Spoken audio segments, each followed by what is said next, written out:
तो पिछले पार्ट में हमने देखा कि कैसे ओह सॉरी दोबारा शुरू करते हैं।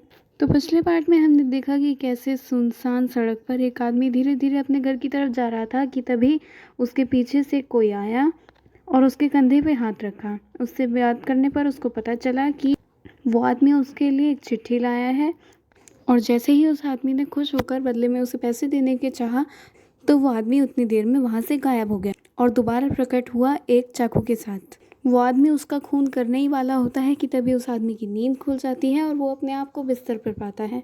नींद से उठने के बाद जब वो अपने आप को आईने में देखता है तो वो चौंक जाता है।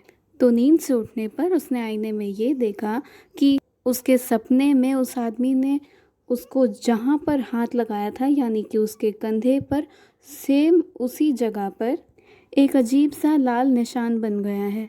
वो इस सब के बारे में सोच ही रहा होता है कि तभी उसका ध्यान जाता है टेबल पर। टेबल पर जैसी चिट्ठी उसने अपने सपने में देखी थी ठीक वैसी ही सपने में पड़ी हुई चिट्ठी वो अपने टेबल पर पाता है। ये सब देख के उसकी घबराहट बहुत ज़्यादा बढ़ जाती है। किसी तरह से बस तैयार होकर वो अपने ऑफिस के लिए जाता ही है कि तभी उसकी मुलाकात होती है अपने बहुत अच्छे दोस्त से। आदमी अपने दोस्त को सारी परेशानी बता देता है और उसकी बात सुन के उसका दोस्त उससे ये कहता है कि सचमुच उसके पीछे कोई काला साया पड़ गया है और उस काले साये को हटाने के लिए उसे एक फ़कीर से मिलना चाहिए।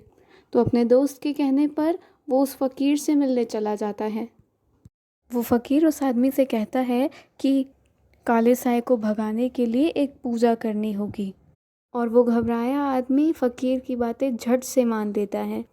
तो फ़कीर ने पूजा पूरी करने के बाद उस आदमी के हाथ में एक नारियल दिया और उस आदमी को कहा कि इस नारियल को अपने घर की दहलीज पर फोड़े। तो वो आदमी नारियल लेके अपने घर की दहलीज पर पहुंच जाता है। जैसे ही वो नारियल को फोड़ता है उसे एक और चौंका देने वाली चीज़ नज़र आती है।